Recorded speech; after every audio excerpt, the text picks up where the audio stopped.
This is a recording of the International Communist Party, which maintained this direct line running from Marx to Lenin to the foundation of the Third International, and the birth of the Communist Party of Italy in Leghorn, Livorno, 1921, and from there to the struggle of the Italian communist left against the degeneration in Moscow, and to the rejection of popular fronts and coalitions of resistance groups. Today, we will be reading from the 60th issue of the International Communist Party paper. The depraved bourgeois circus in America will soon have a new ringleader. The 2024 presidential election is underway in the United States. As is the custom and tradition, every 4 years the American working class are treated by the bourgeois to another clownish sideshow of debates, political rallies, and advertisements. On social media, the masses are bombarded with quippy or alarmist reels and shorts, and all are encouraged to share in the collective narcissism of opinion exchange and debate, joining the chorus of moronic self-assured experts and political pundits. This election cycle, as the masses choose Democrat or Republican, to turn on CNN or Fox, to eat their Big Mac or Whoppers, to enjoy their Pepsi or Coke, or get drunk from their Coors or Budweiser, we ignore the bourgeois call to exercise our God-given right to freedom of choice. Instead, we only call upon the workers to dispose of your ballots into the closest trash can, as we always have. As the bourgeois pour an unlimited amount of money into the election circus, hundreds of millions of dollars in perverted propaganda is forced upon the public to tell us that to save the nation is to save ourselves, and to do that we must, quote-unquote, vote or die. This famous slogan of the self-titled bipartisan electoral activist campaign, fronted by Sean P. Diddy Combs, now forever lives on in infamy as a debauched hip-hop mogul and cultural representative of the American bourgeois, is charged with innumerable sexual crimes following a similar expose of bourgeois insider and sex trafficker Jeffrey Epstein. As the Caligula-like depravity of the representatives of American bourgeois is increasingly exposed year after year, and the edifice of American imperial hegemony continues its sharp decline, each passing election cycle only confirms the total moral degeneration, incoherence, and senility of the putrefying bourgeois order. While the bourgeois, their schools, and their media would like us to believe that in this demented ritual known as elections, we are provided a mirror of the will of American people, as reflected by the number of votes earned by candidates. The truth is that this democratic system long ago eliminated any independent working class political expression, fully establishing a two-party class dictatorship following the class upheavals at the conclusion of the American Civil War. Within this rotting capitalist civilization, there is only democracy for the capitalist class, who selects which party's political program it will adopt for the next 4 years, through a grotesque system of voting with their dollars, which is nothing other than a competitive propaganda war waged against the proletariat. Between January 2023 and April 2024, U.S. political campaigns collected around $8.6 billion for the 2024 House, Senate, and presidential elections. Both parties enjoy more or less equal monetary support from the banks and financial sector, the medical industry, and real estate. However, the Republicans tend to receive more support from the traditional and long-established production and extraction industries, whereas the Democrats receive more support from tech, Hollywood, the middle-class lawyers, civil servants, the non-profit industrial complex, and elements of the labor aristocracy and the unions. In 2023 to 2024, Republicans received 92.8% of the financial contributions from the mining industry, 88.3% from the oil and gas industry, 85.1% from trucking, 81.5% from home builders, building materials 81.2%, automotive 76%, steel production 71.8%, poultry and eggs 95.2%, dairy 69.9%, crop production 67.1%, livestock 68.2%, chemicals 68.3%, and sea transport 65.2%.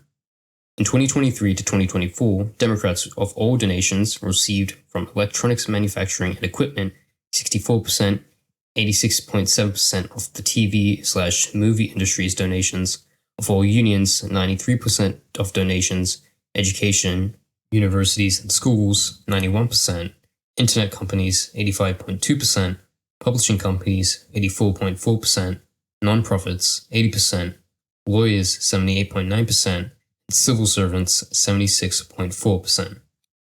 The competing economic interests of the bourgeois shape the basis of the chasms that exist between the Democrats and Republicans in their policy positions. However, both parties have historically played a crucial bad cop and good cop role in disciplining the American proletariat. In a general sense, the Democrats have tended to represent the interests of the petit bourgeois and the middle classes, while today they attempt to espouse the classical liberal bourgeois rhetoric and pose as a historically progressive force. In the not-too-distant past, they were the party of manifest destiny and black slavery, then of Jim Crow segregationists and the white labor aristocracy. Today, we are supposed to believe they are the champions of the oppressed. Just forget about the sending of aircraft carriers to guarantee the free slaughter of tens of thousands of proletarians in Palestine, pitched against a regressive conservative right wing which allegedly seeks to establish a Mussolini-style dictatorship. The Republicans, on the other hand, are a party which has always primarily represented the interests of industrial capital. In this election cycle, the Republicans have begun to flirt with the labor aristocracy and attempted to win the unions to its side. The first ever invitation of a union president, Sean O'Brien, of the Teamsters, to speak at the Republican National Convention alongside Trump's visits to UAW picket lines earlier this year were unprecedented events, however, demonstrating the shallow nature of the Republicans' attempts to win over labor. Trump, in a recent interview with fellow capitalist Elon Musk, expressed his support of breaking with established labor law and firing striking workers. The Republicans' current experiment in appealing to workers is based on the old recipe of appealing to white workers' fear of immigrants stealing American jobs in order to win the labor aristocracy to the side of industrial capital. This has so far failed, as the Teamsters announced that they would not support either of the bourgeois parties in this election.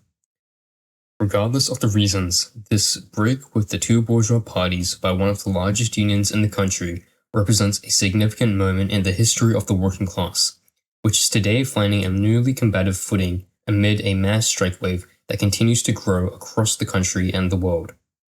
While we put no premium of significance on popular opinions, even bourgeois sources show that public approval rates for unions have grown astronomically to 70% in recent decades, while support for the bourgeois parties and government is in constant decline.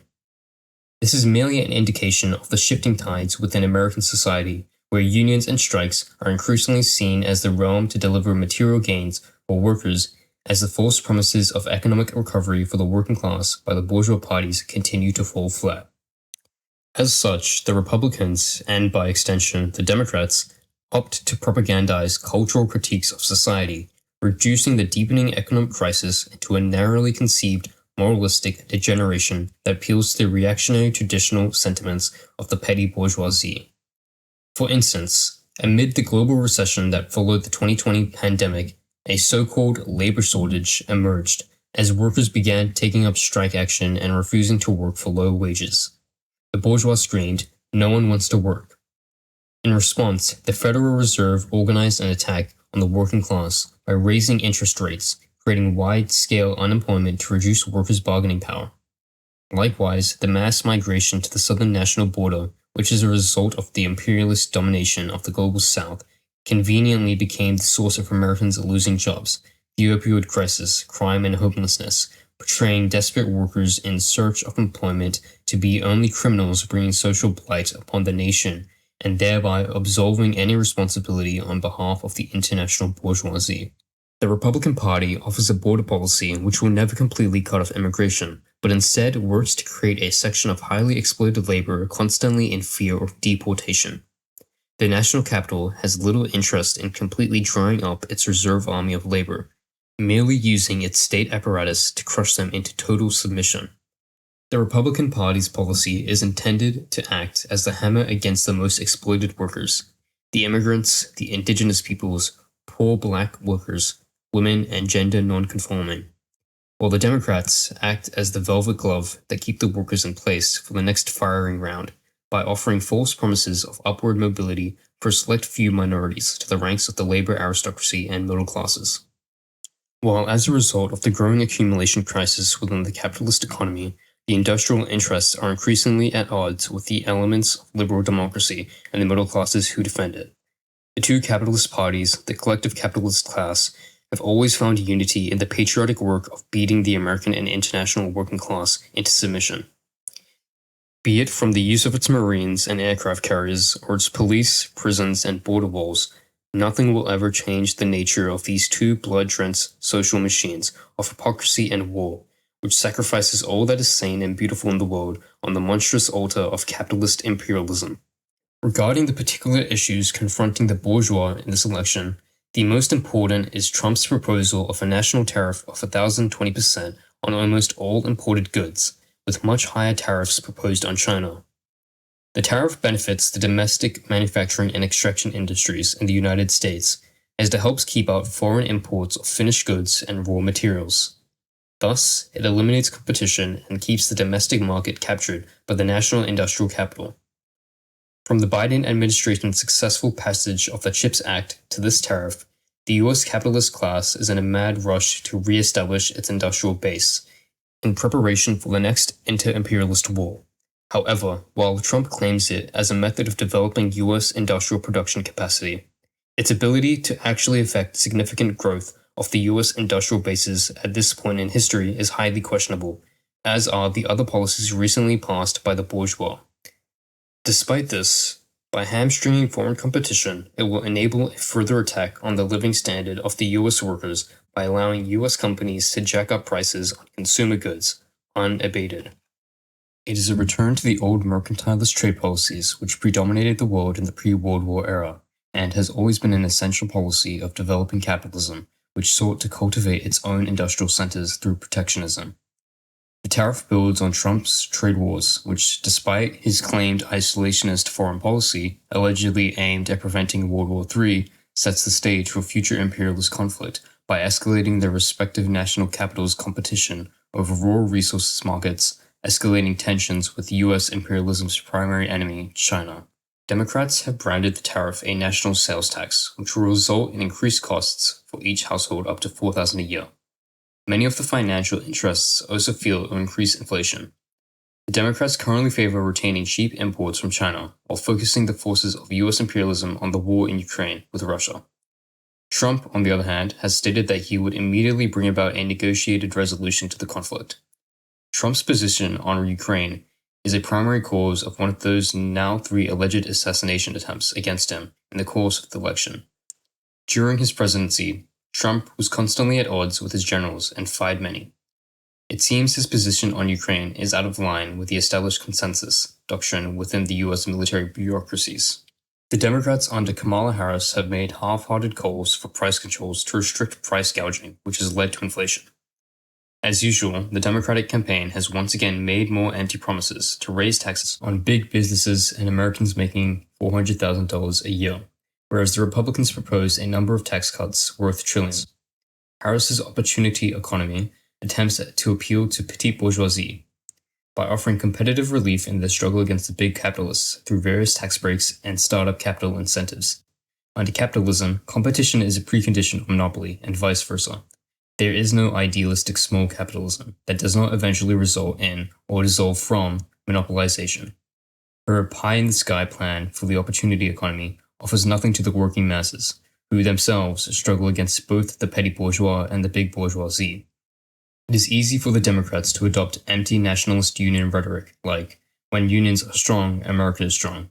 But when the serious actual power of a strike like the railroad strike of 2022 was brought to the point of materializing, they destroyed it by necessity, collaborating with the business union bureaucracy to effectively disarm the working class of their strongest economic weapon. Yet, despite all this, we see posturing between the two bourgeois parties, both claiming to represent the workers and accusing the other of being the real enemy of labor, even though the emancipation of the working class is simply impossible through the very system that enslaves it. At their logical conclusions, these parties can only develop to the point of the aforementioned consolidation, realizing fascistic or social democratic forms, thereby achieving temporary national bourgeois political unity and openly subordinating the working class for the interest of the national economic interest.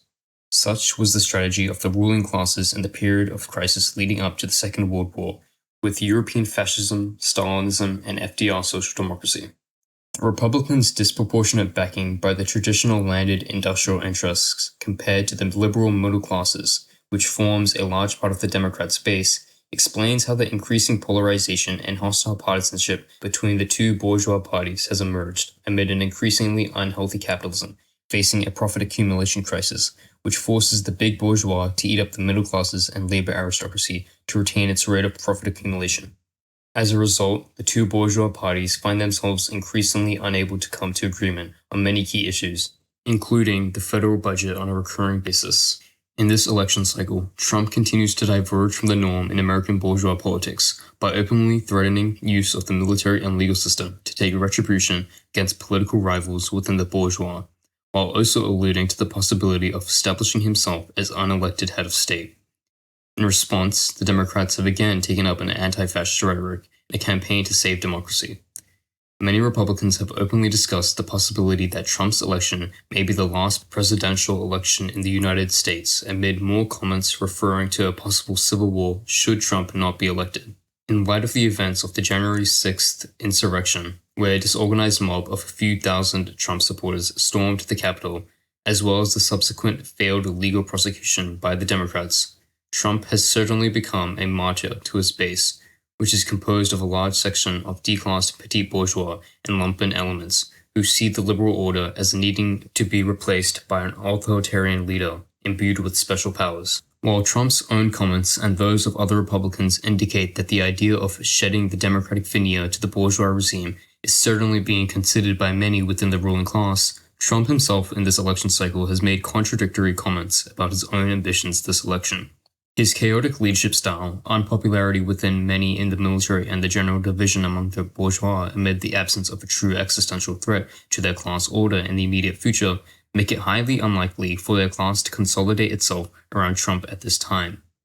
The presence of a strong and defiant Democratic Party means that it would be very difficult for Republicans to establish a thoroughgoing one-party state.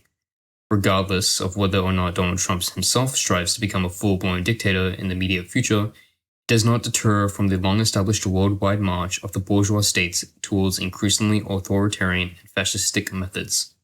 As Marx poetically noted, the structure of the economic elements of society remains untouched by the storm clouds of the political sky. The stage of development of economic production is always, in the last instance, the deciding factor of a nation's actions, and individuals are only but a living conduit of their corresponding class force. As long as the capitalist mode of production prevails, it can only provide capitalist forms of political expression in its system. Heading into this upcoming election, we are faced with other inevitable crises on the horizon. The next great war of the most developed bourgeois nations continuously encroaches.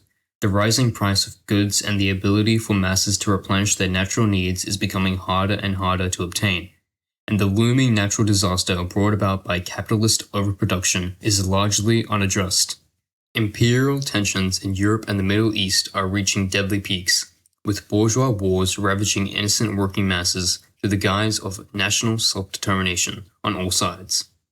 In America, many are horrified by the inevitable results of such wars and are confused by their own country's role in the devastation, some protesting in the streets with proclamations of pacifism and general democratic freedoms yet again. Only now the protests are happening under Democratic Party rule, which has promised to continue making the American military the most lethal force in the world, despite also hypocritically claiming to be an alternative to Trump's violent demagoguery. We are reminded, as was established in the Third Communist International, there is no general democracy that is above class. It is always firstly a tool of the ruling class and shaped around its protection. Who is elected will make little, if any, serious difference in the everyday life of working-class Americans, because in the end, American workers are presented with one choice with two faces. Capital and capital will elect whichever candidate best suits its interests, regardless. The only path forward towards emancipation for the proletariat is to continuously organize ourselves along the class lines of our economic reality as workers and to struggle against capitalism and all of its expressions, including its bourgeois parliamentarism, not relying on democratic tyranny to free us from itself. For if there are storm clouds forming, they are not the clouds of bourgeois electoralism, but the impending final confrontation of the two warring classes engaged in a protracted battle for the fate of history. It is only through the victory of the proletariat, directed by the historical organ of the working class, the International Communist Party, that the irreconcilable contradictions between labor and capital can finally be put to rest, by destroying the state apparatus of the bourgeoisie and realizing new systems of proletariat dictatorship, thus eliminating class society once and for all.